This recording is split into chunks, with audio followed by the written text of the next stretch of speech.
first hurdle is over. I've made it up the stairs without tripping up. So that is a good thing. Yeah, especially when you're nervous, more likelihood of tripping. So good to be with you this morning. My name is Lorna. I've been with Hope into Action as an empowerment worker for just over 2 years. I've actually been working in this general sector for nearly 10 years. So 10 years of working with really vulnerable people in our communities, from people in addiction, from people in recovery, to those, lots of different stories you can imagine.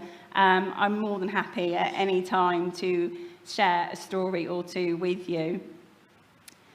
So the thing that I want to talk about this morning is actually our name. Our name is Hope into Action. So, there are 2 other housing charities in Portsmouth that are commissioned by the local council, and they both have really cool names. One is called Two Saints, and the other is called Society of St James.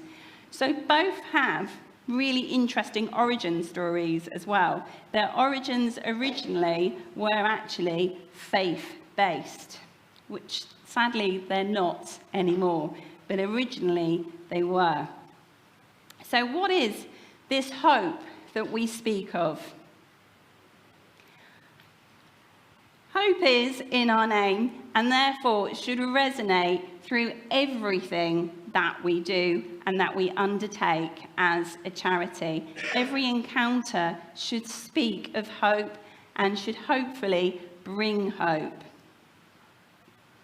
In this context, it's an expectation of a movement, a tangible response, and a commitment to transitioning from reading the word to doing the word.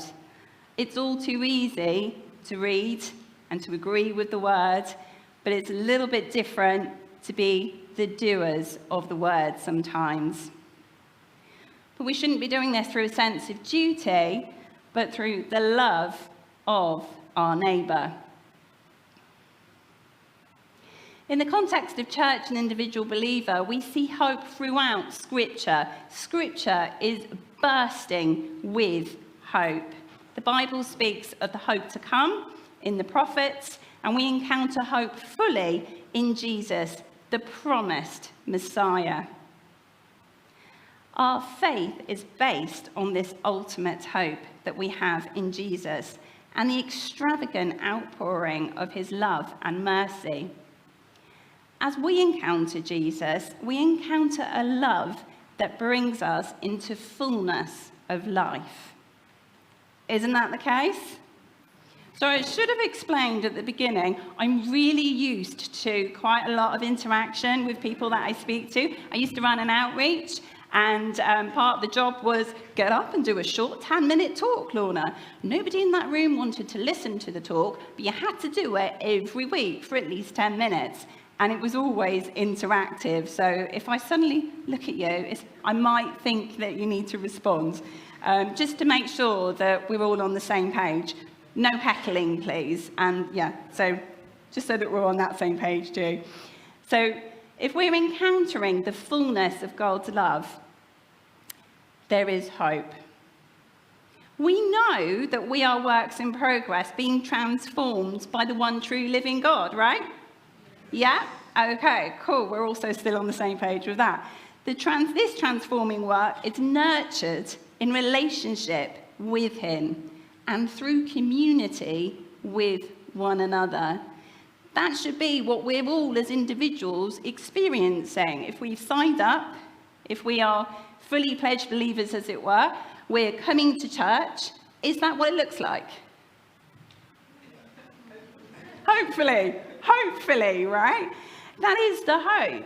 That's what makes us different in part, isn't it? These relationships. It's the up relationship and it's the out relationship, yeah, with one another and then with our community around us. And you guys really spell that out really clearly with a lot of what you're doing here, and it's just amazing.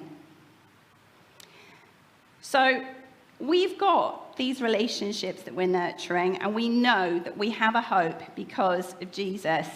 So therefore, we can bring and we can give hope to others because we know who and what this hope is. It isn't a vague hope. It isn't I hope this weather carries on. It would be a bit nice if the talk was shorter and I could get out and get in my garden, and I hope I can still get to B&Q and plant out some plants today. When it comes to housing models, if a housing model is based on this hope, it will bring so much more than a roof over our head. And in my years of working in this sector, I can tell you that it is the hope that is probably in some ways more important than the housing, because we have to have true hope. HIA was birthed through a vision of the local church becoming a vehicle and hope and understanding the calling to love our neighbour. Now, see if I can do this smoothly. Excellent. So there is a distinct beginning to Jesus' ministry. This is it's such a cool scripture.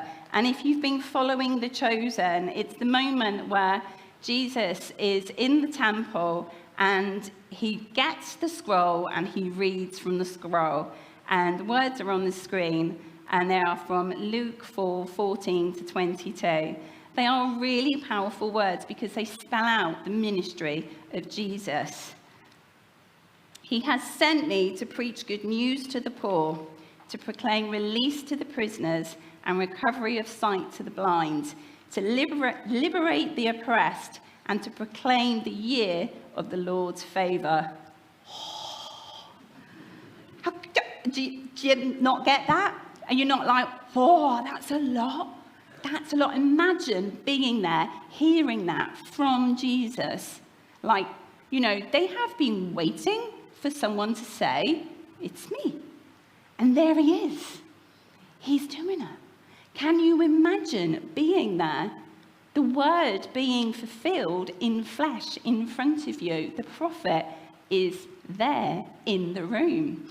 The thing is, though, we're not having a history lesson here because this is the now.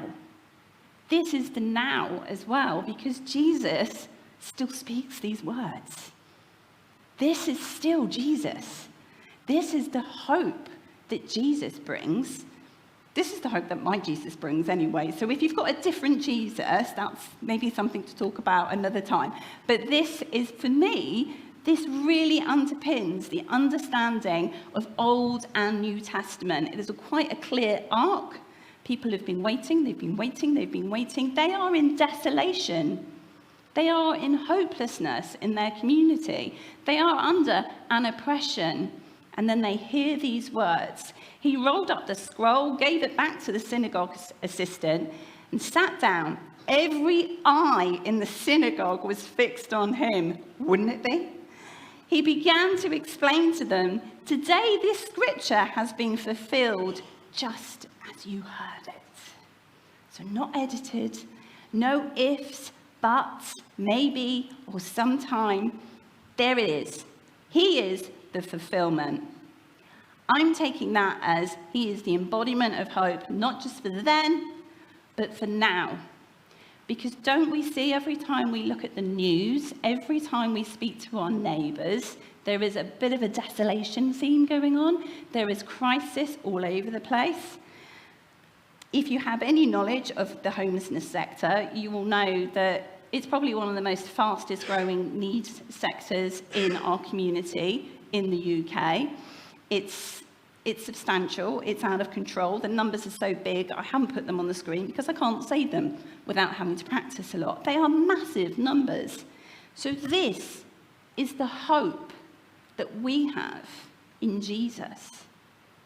But what does it look like to put that hope into action?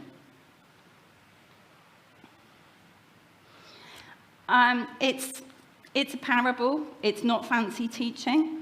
But the idea of the parable was to help people explore the condition of their heart as much as anything else.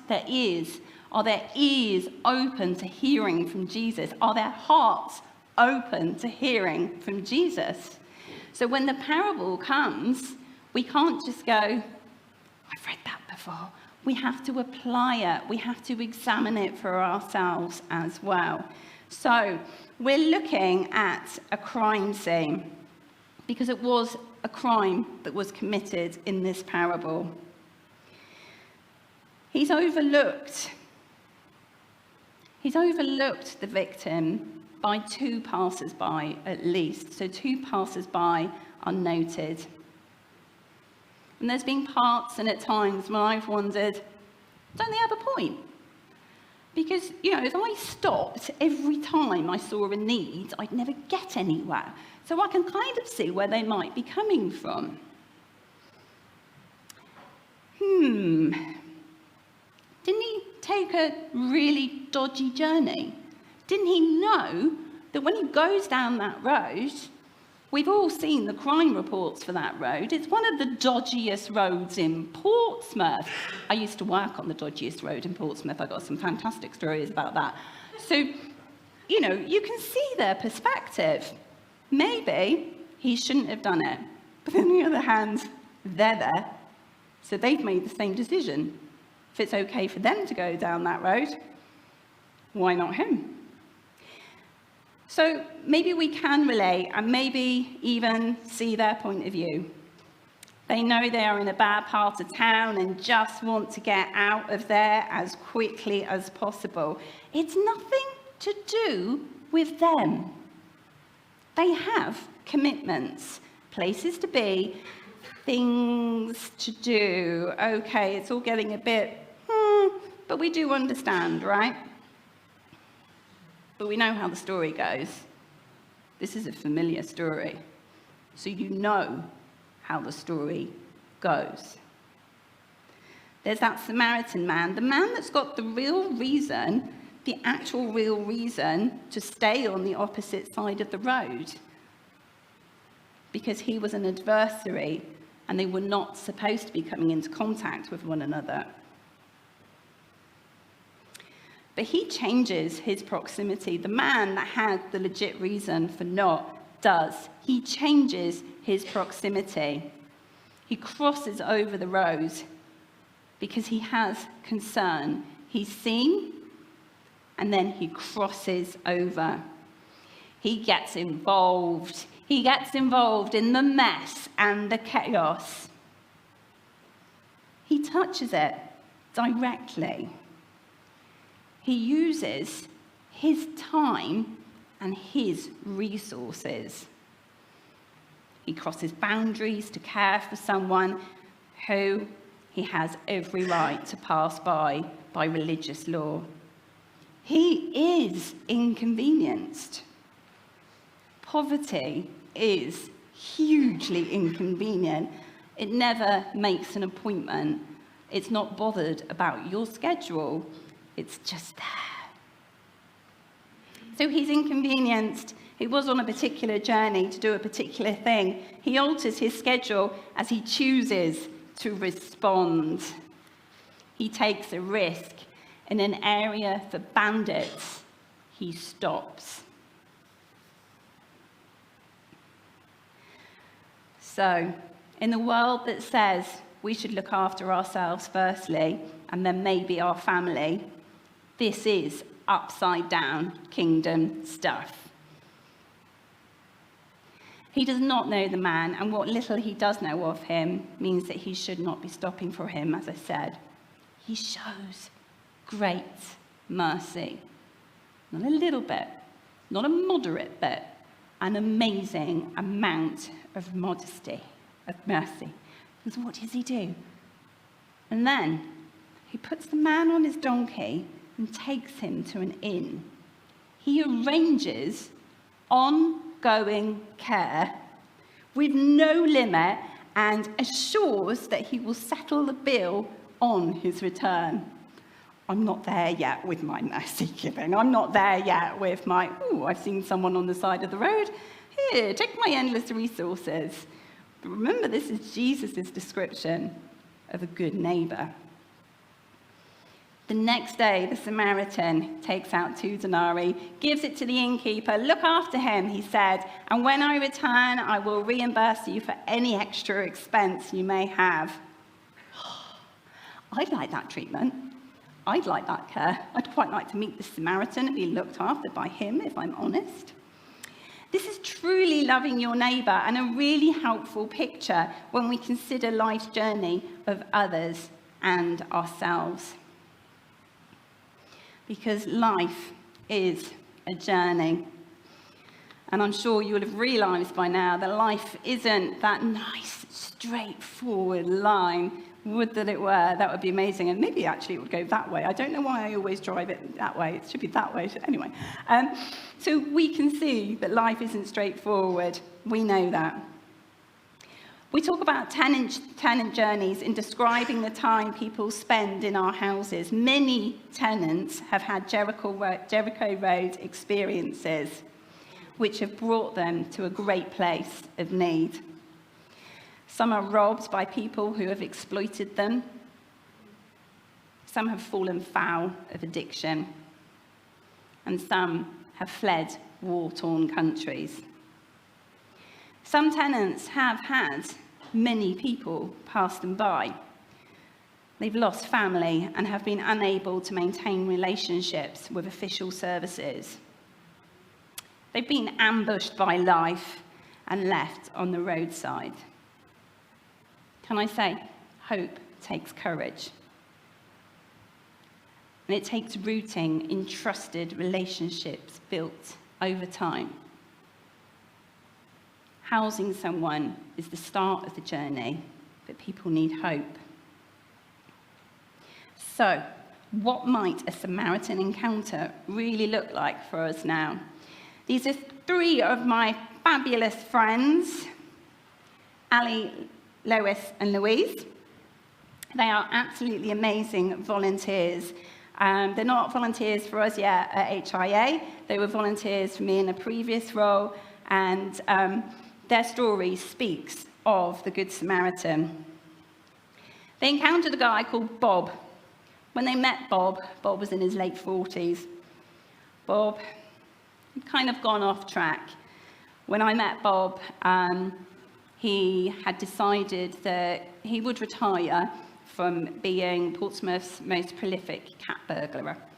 No cat, you get the gist. He was really, really good at robbing. That was his thing. So he'd made some horrendous life choices, and that had led him to some really dark places, including addiction. He didn't finish his education and had got into crime to support his serious drug addiction. When these 3 ladies met him, he was wanting a quieter life, and they wanted to connect with him. So he'd been drawn to the local church, which was on his road, and he'd started coming to the outreach groups that the church had run, quite like you have here. These 3 women were drawn to him because he often looked lost, and so obviously wanted to be loved. But if I'm honest, he was a bit of an Eeyore. He would quite often sit in the corner of a room and just go, and he just gave off that aura the whole time. He would be really quite draining, but you couldn't help but love him because he had that side to him as well. Slowly, through weeks and months and years, these ladies have really shown him love. Lois knitted him a hat. He found that absolutely mind-blowing and confusing. He'd never had someone make something for him. So this was completely alien language. And he would quite often come back with his hat and he would say, "Why did she do it for me? I don't understand." Be like, well, she wants to show you that she cares for you and she loves you. No, not me.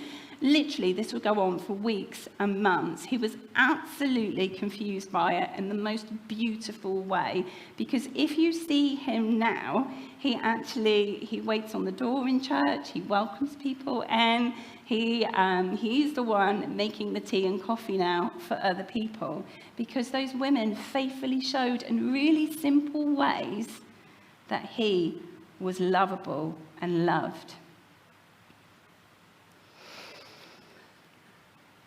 So that's what our friendship and support volunteers quite often get to be a part of as well. It looks a lot like that. I think sometimes when we talk about this kind of work, people will be a bit like, it's not really something I can do because I'm just not, whatever, I'm just not. But honestly, if you can have a cup of tea with someone, you can have a cup of tea with anyone, and that's where the friendship and support role tends to begin. It's as simple as that. And I have had the pleasure of seeing one of my tenants who was befriended by a congregation member in another Baptist church, absolutely blown away by the experience. He's been with us 2.5 years. First time he met his friendship and support volunteer, he was so struck by the fact that this guy was normal. Oh my days, he's normal. Not only was he normal and approachable and like really cool guy, he was a biker. Oh my days. And this was a complete revelation to him, because I think we forget, because we know that Christians and bikers, you can do that. You can be a Christian, you can be a biker, and you can be a biker, and you can be a Christian. But the outside world hasn't quite cottoned on to that yet. So it's like, oh my days, and quite a lot of swearing was involved as well, if I'm honest. But it's been absolutely revolutionary for him, because he's actually quite stuck in the house. He doesn't have very good physical health. So this is a real lifeline for him. But turn it around, the volunteer is the one that's probably benefiting the most, if I'm honest, because he is just loving it.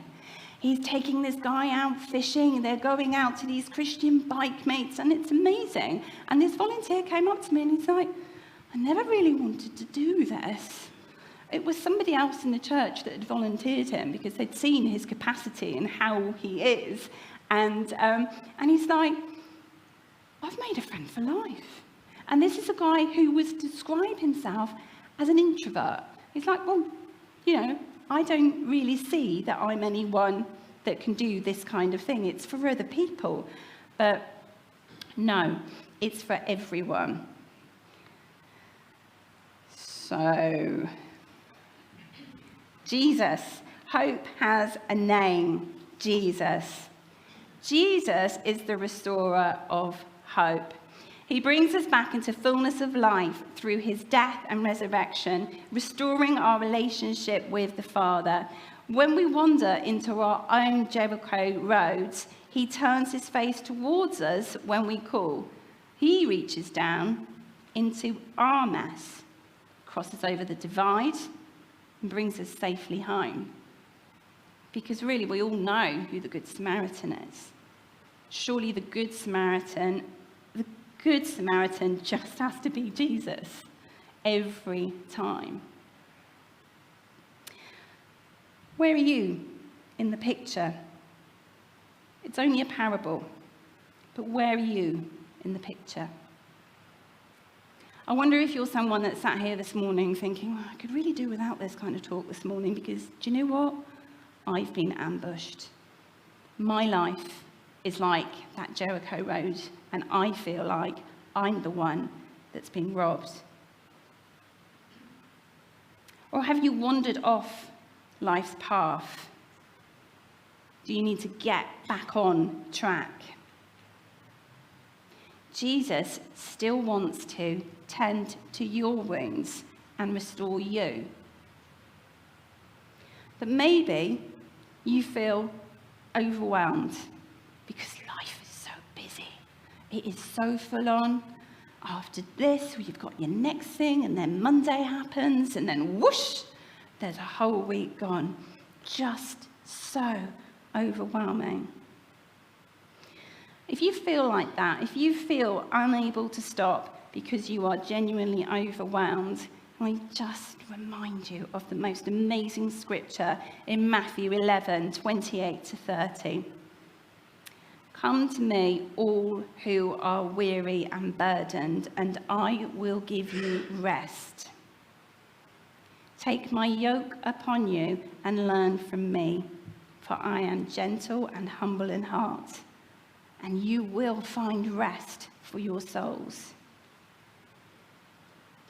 For my yoke is easy and my burden is light. So if you feel like you need a restoration moment this morning, for whatever reason, then take that in.